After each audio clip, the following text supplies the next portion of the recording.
It is time to test your ability to see and read light. Can you look at a photograph and break down how it was lit just by looking at it? Well, today that's exactly what we're going to do. We're going to take a look at this shot. And you're going to take your best guess, and then I'll take you through step by step to show you what I do to analyze the light. And don't worry, at the very end, I'm going to reveal the behind the scenes setup so you can see just how close your guess was to correct or if you were totally off.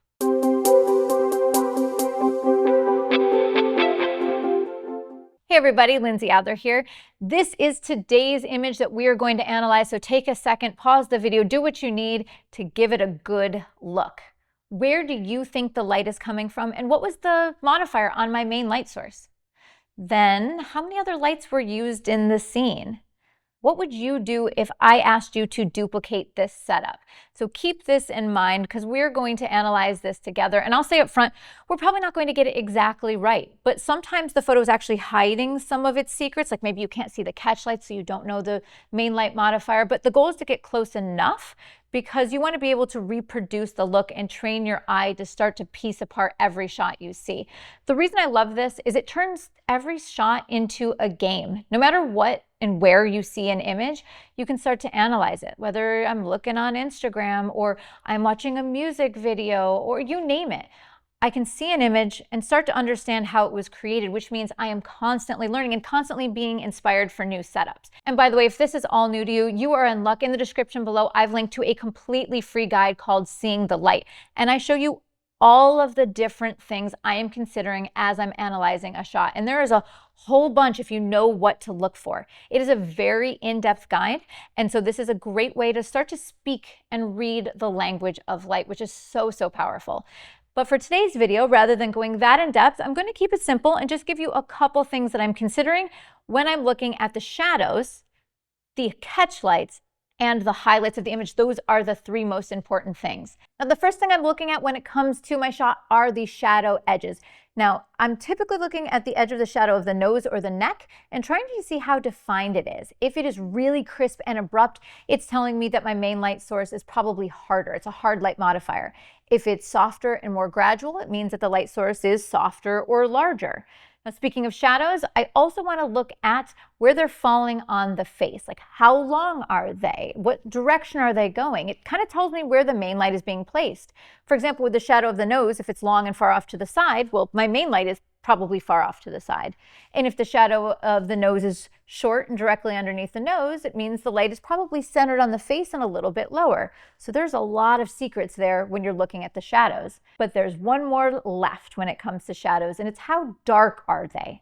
Are they really deep with no detail, or are they barely noticeable and really filled in?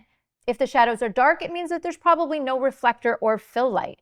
But if they're lighter, it means that there's probably another light source lifting them up. So we've talked about the shadows. Next up to the catch lights, and those are the reflections of the light sources in the eyes. And this is a huge clue if you can see them. The shape of the catch light often tells you what modifier was being used, whether it's round or square or smaller or larger, everything in between. And if those catch lights are really irregular and like unusual shapes, it usually means it's natural light. I also check to see if there are multiple catch lights, because this may tell me if there's a reflector in the shot or maybe there's multiple lights hitting the subject. And finally, I look for other highlights in the scene. Is there a rim light on the jawline or a hair light or maybe something illuminating the background or multiple background lights? I look for these details to try to figure out if there's more than just one light in the scene and what those other lights are doing. And remember, once again, if this is all new to you and you're like, this is not something I'm familiar with, that link in the description with that free guide takes you through all of this and so much more. All right, so we're going to begin here, give it a good analysis of the shadows, the highlights in the scene, see what we can get out of the catch lights. So this is a very dramatic shot, and what makes it so dramatic are the deep shadows. So I can already tell a lot from this shot just looking at the shadows. First and foremost, the main light has to be over to the left-hand side somewhere, and I can tell that because the shadow is kicked off to the right-hand side of the frame, and that light's got to be pretty high because it's quite a long shadow.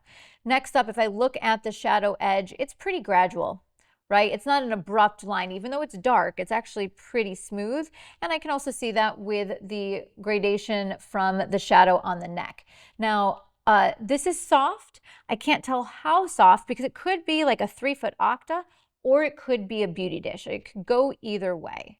Now, next up, I mentioned the depth of the shadows, how dark the shadows are. I mean, there's no detail in the shadows over there. So for sure, I'm thinking not really any sort of fill light. I mean, if it is, it didn't really do much when we converted the image to black and white. When we dragged the contrast, it probably just crunched up those shadows. So either there's a fill light that's not visible or no fill light at all. So that's about what I can get out of the shadows. So soft light to the left-hand side, relatively high up. Let's see if the catch lights are revealing anything. And so I can tell it is a circular modifier. And so if I can clearly see the catch lights, it reveals the secret. It tells me exactly what the modifier is. It is a circle within a circle telling me it's a beauty dish. Those are really recognizable catch lights. So I know now that the main light is a beauty dish off to the left-hand side. So we've looked at our shadows, our catch lights. Now, are there any other catch lights in the scene? I mean, I see a little bit of lightness in the iris. It could be her eyes. It could be the post-processing. Sometimes how things are converted to black and white or how it's retouched makes a difference in how the shot looks. Or it could be maybe a white floor or a white reflector. Again, didn't really affect the shadows in the scene. So we've looked at the shadows, we have looked at the catch lights, and next we need to look at other highlights in the scene. Now this lighting setup is something called checkerboard lighting, and what that means is the shadow side of the background is against the highlight side of the face, and the shadow side of the face is against the highlight side of the background. Now, this can be done in a variety of different ways. It can be done with just a single light. However, the background is so bright over there that it would lead me to believe there has to be a second light, or that it was lightened up in Photoshop.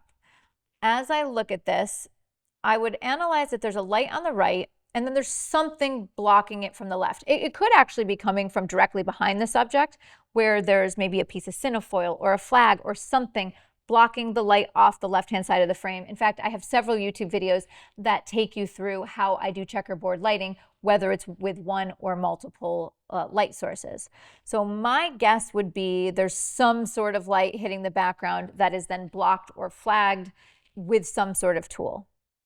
So analyzing this, see how you're doing. Let's take a look at the behind the scenes image. So here's what we ended up with.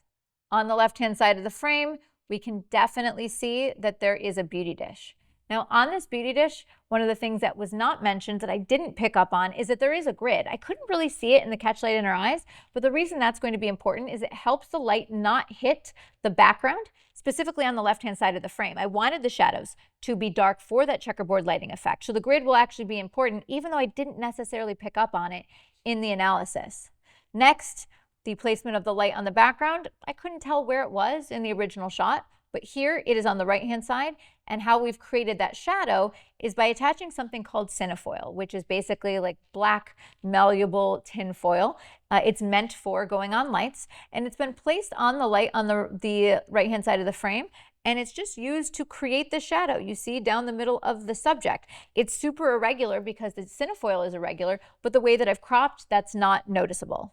Now, by the way, the image that you see here was actually created as a little bonus promo video where I created 10 different setups using 2 lights only. And this is part of my monthly membership platform, Learn Plus. So if you want to check that out, it is included with your membership when you sign up today. So looking at this original shot, the light is so sculpted and so dramatic. There are a variety of different ways you could achieve it, but as we look closer, there are a lot of answers to how this specific shot was lit.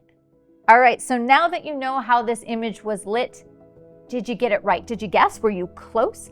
Just keep in mind that chances are you wouldn't have gotten it right on, but the idea is that you got close and that through this process, you're improving your ability to see and understand lighting. Take the time to look at behind the scenes shoots and videos and then look at the final result and see if you can start training your mind even more. Now, if you want to see the gear I use to make this image, be sure to check out the links in the description below. And as always, when you pick up that gear, visit Adorama.com. Thank you so much for watching, and I'll see you next time.